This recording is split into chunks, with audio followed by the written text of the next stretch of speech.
Hey, hi, hello, welcome back to my channel. If you're new around here, my name's Alisha, and in today's video, I thought we could run some errands together. There's a new release out today. I want to stop by this independent bookstore downtown that I think is super cute to see if they have it first, and I thought we could go to the cafe to get some work done. However, first we need to go get some coffee, so let's go do that. So it's really crummy outside, and I didn't want to go to the Starbucks where I have to get outside, so I'm in the drive-thru, and of course there's a line, but you know, we're just gonna roll with it. Welcome to Starbucks. Let me start for you. Hi, can I please get a pound of your espresso beans? Real quick, what kind of espresso beans? The signature. Signature? Okay. Yeah. Alright, we have some for you. Do you want us to grind it for you? Nope. No, thank you. Okay, can I get you anything else? That's actually gonna be it. Alright, $13.95. We'll see you at the window. Thank you. Thank you.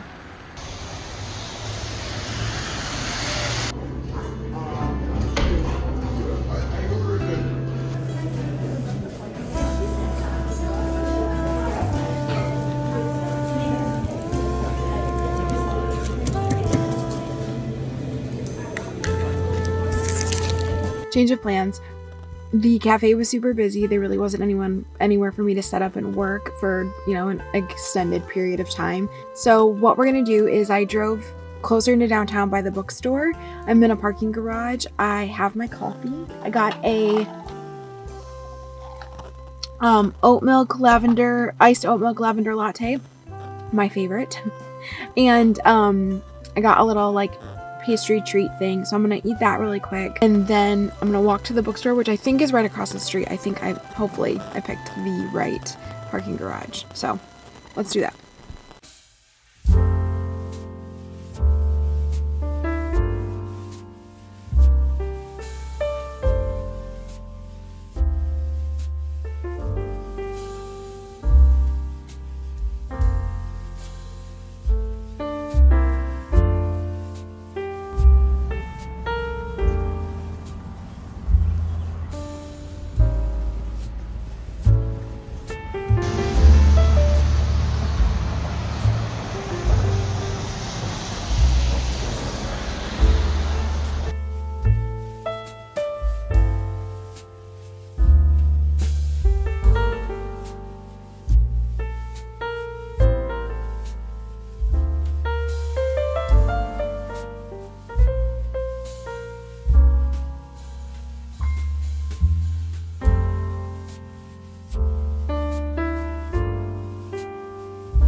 I feel like Yoda in this hoodie. You know what I'm talking about? Okay, I am home now. I decided not to go to the library or stay at the cafe just because it was too busy at the cafe. The library is kind of on the other side of town. I didn't want to drive all the way. I'd have to pass my house to get to the library, so I didn't really want to do that. And it's so cold outside, so I was sick of walking around downtown. So I came home. I'm gonna save my iced coffee and I'm gonna make some hot coffee. I'm gonna sit down and get some work done. But first, let's haul everything that I got. So the first stop that I made was Starbucks. So obviously I just got some more of their, oh, that's the sticker. Okay. I just got some more of their signature espresso beans. This is what we use pretty much exclusively in our espresso machine. So I got some more of those.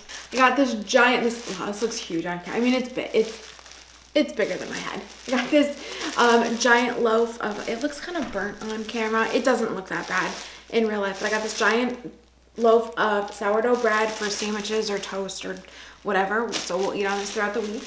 What are you eating? No! Sticker. Oh my God. I got another monkey bread for my husband when he gets home. And the whole reason for this trip in the first place is I got Happy Place by Emily Henry because it releases today. And I didn't know this, but look, the bookstore I went to had, I don't know if you can read it, a signed copy. Oh my gosh. I am so excited. First of all, I didn't know this was gonna be in hardback. All of her other books are paperback. I don't know if they were released in hardback first. I don't think so, because I got Book Lovers on release day, and that one was in paperback. So I don't know if this one is, if it's because it's not considered a romance. It's considered just general fiction, but whatever. This one's in hardcover. It's signed. Did I show that? It's signed. And then they gave me this really cute, oh my gosh, I didn't even look at this. It's Richard Scarry's Busy World. Oh my gosh. 10th anniversary, independent, oh, it's, wait, when is this?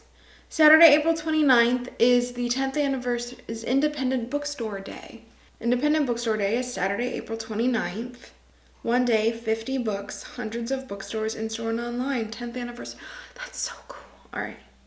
They gave me this, what's this called? A bookmark. That's so cool. So if you have an independent bookstore near you, you should go visit it on Saturday. Will this be posted by then? Yes, Saturday, April 29th. They have so many funny stickers there.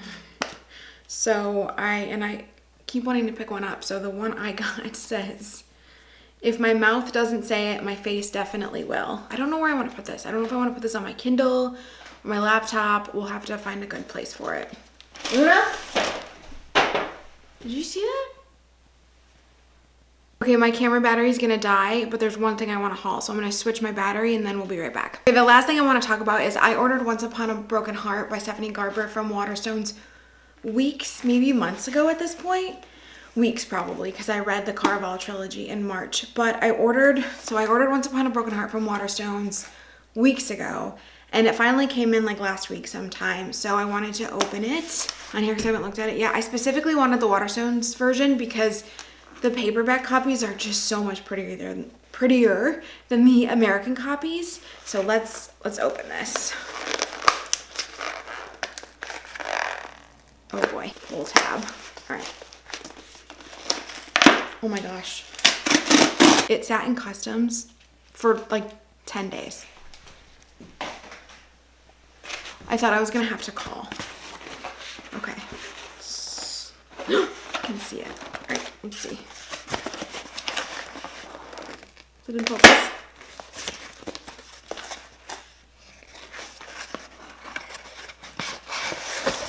Oh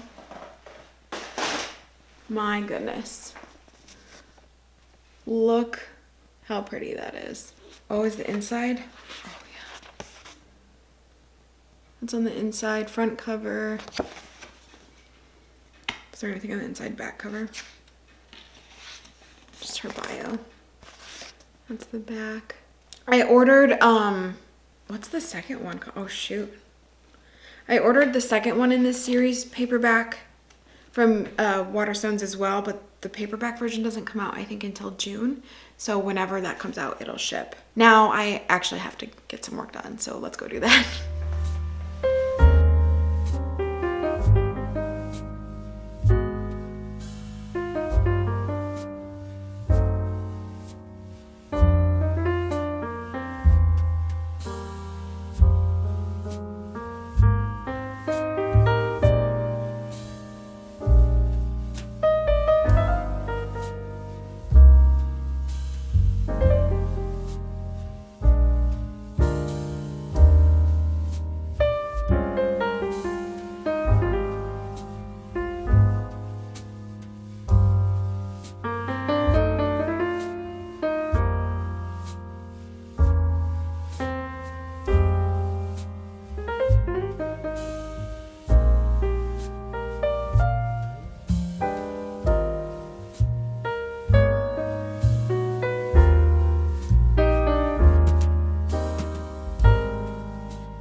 all of my work is done for the day. It's about 4:35, and I figured before we wrapped up this vlog, I would update you on what I've been reading.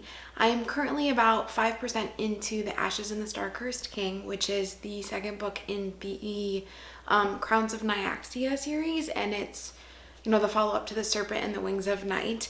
I'm only about 5% in, like I said, so they're really, I think I'm only on chapter 3. Really much hasn't happened, but I'm really looking forward to reading that. I tried to read it last night, but I was just so tired that I ended up falling asleep. I couldn't keep my eyes open, but I'm really looking forward to reading that more. And then over the weekend, I finished...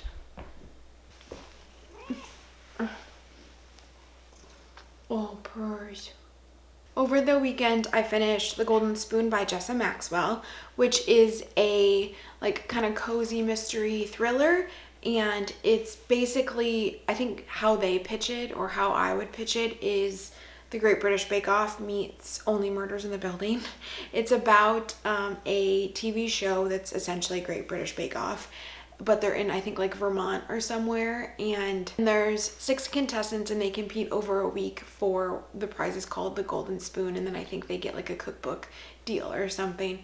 So the book just follows the 6 contestants and then the host of the show, who lives on like the big manor on the property. At the end of the week, somebody ends up dead. I enjoyed it. I gave it 3.5 stars, but it wasn't perfect by any means. I definitely think that following the 6 contestants and then the other side characters as well got kind of messy. I don't feel like every character was completely fleshed out.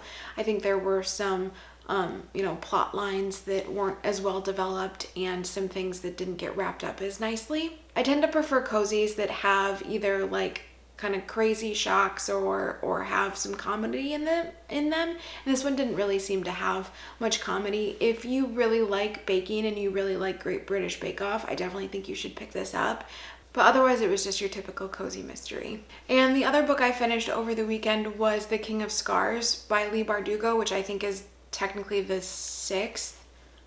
Yeah, the 6th book in the Grishaverse series. Kind of, this one follows Nikolai, and it's 2 years after the events of the original trilogy, and then also, I don't know how far after, but it also follows Nina and Nikolai after the events of the Six of Crows duology. So that one took me a very long time to read. Sorry, my cat's jumping all over the place. That one took me a very long time to read. I think it took over 3 weeks for me to finally finish, which is pretty long for me. It wasn't too long of a book where it would warrant taking that long for me to read. I think it was 550 pages on my Kindle, and typically I'd probably read that book in like a week and a half, and there were many times when I thought about DNFing it, but the storyline and the idea of like continuing on with Zoya and Nikolai just pulled me back every time, and I wanted to finish it. I wanted to know what happened. I wanted to see how it ended, how it leads into Rule of Wolves. I don't remember what the second one is, but how it leads into the second one in the series. And I just kept going back to it, but I would only read it in small chunks. I'd probably read a couple chapters here, a couple chapters there. I still haven't rated it because I don't know what star rating to give it, because it did take me so long. But ultimately, at the end of the day, I enjoyed it. I want to continue on with the second book in the duology. I just might wait because I forget. It's been so long since I've read, anything else in the Grishaverse that I forget. Leigh Bardugo's writing style, to me, I find very heavy. Not like heavy themes, but just there's a lot of information to process, and it's been so long since I've been in that series that it took me a long time to digest the information. And unfortunately, I found Nina's chapters so unbelievably boring, which makes me very sad because I really liked Nina in both Six of Crows books. She was my favorite character, and her chapters were I found them so boring and so hard to read, and I almost just skipped her chapters to get to the POVs from the other characters, but I wanted to know how kind of her story arc ended as well in that one. And I can understand why her chapters are more boring. I can understand why she's in the place that she's in after the events of Crooked Kingdom. I fully understand that. It was just disappointing because I enjoyed her so much and I felt like her character, the core of her character was very different and had been deeply affected by the events of Crooked Kingdom, which I don't blame her for. I would think it was weird if she hadn't been any different than she was. It was just kind of disappointing that I didn't enjoy her chapters. If I had to give it a star rating right now, after sitting on it for a few days, I'd probably say maybe like 4.25 stars, because it's definitely it's definitely not less than a 4, but I don't really think it's any more than, a 4.5 or something, just because it wasn't so engaging that it pulled me in. And that's typically the books that I rate 4.5 or higher stars. They like suck me in. So it's probably where I'd set it at is 4 or 4.5 or 4.25, somewhere in that range. The other thing that I want to read in the next couple of, days or weeks is Tell Me What Really Happened by Chelsea Sedoti. And this is a young adult thriller, which is basically, I think a girl goes missing. There's a group of girls, one of them goes missing, and the story is told through police interviews, police transcripts, probably case files. So it seems very similar to A Good Girl's Guide to Murder. So I haven't picked it up yet, but I'm very much looking forward to. Chelsea Sedoti is a new author. I haven't read anything else by her. I did look it up, and she has other books out, but it kind of seems like this might be her first foray into the young adult like thriller mystery space. So we shall see what comes of it. And I think that is everything I have for you today. If you've gotten to this point, thank you so much for watching this video. I hope you enjoyed yourself. And please put in the comments down below what new release you are looking forward to, and I will see you in the next one. Bye!